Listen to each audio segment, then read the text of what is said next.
When it comes to my favourite place here in the city at the moment, it's got to be Elizabeth Quay. This development is really starting to achieve the potential that they saw back in 2016 when they launched it. They spent $2.4 billion on this and it was well worth it. It is incredible now, a great place to enjoy restaurants, bars. There's even high-end shopping, unique West Australian shopping like the Australian South Sea Pearls you'll find just over there at Willie Creek. It's a terrific place to explore and I'm going to show you around. The inlet is about 2.7 hectares and the final buildings are starting to get close to completion, which will offer visitors and locals alike a comprehensive hotel option, food and entertainment experiences as well. It's the launching pad for the ferries to South Perth and some unique experiences, such as the gondola ride and the little tugboat. Next door at Barrack Street Jetty, you also have the Rottnest ferries as well. Now, I thought after 10 years of presenting on Destination WA, I would have seen just about every major attraction here in WA. But believe it or not, there's one at the end of Barrack Street I've never explored. It's this one, the Bell Tower.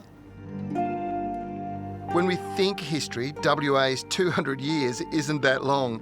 And sure, we have an incredible 60,000-year Indigenous culture as well here, but it's usually only in Europe that you'd find something built in the 14th century.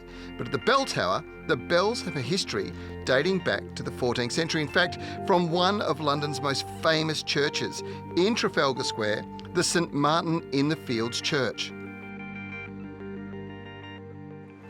The bells have rung in so many auspicious occasions throughout the centuries. Back in 1588, the British celebrated the victory over the Spanish Armada by ringing these bells.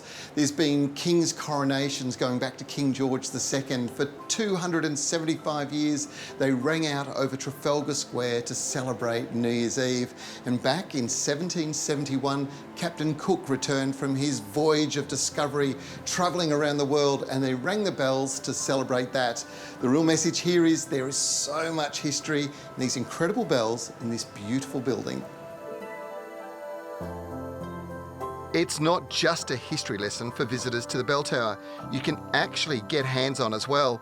Check when you arrive about the times for bell ringing. It's something that would be an amazing experience for any visitor to the Bell Tower. A couple of big pulls on the rope, and then just little tugs on it to get the chime. There you go. And then to get the stop, you just hang onto the rope. That's amazing. Yeah, that's super cool. And now you've timed a bell. I love it. So people can come here any day that we're open. Usually there'll be an opportunity at 10:30, 11 o'clock or 1:30, and they can come and chime some of our smaller bells. Yeah. There is a difference between chiming and ringing. Yeah. When they chime, they will just be pulling the bell backwards and forwards. But these ones, they spin all the way around, don't they? They do, yes. So you've got to be a professional bell ringer. Yes, and these bells are quite heavy. Our smallest one that's available for chiming weighs 240 kilos. Wow. And the largest is close to 280.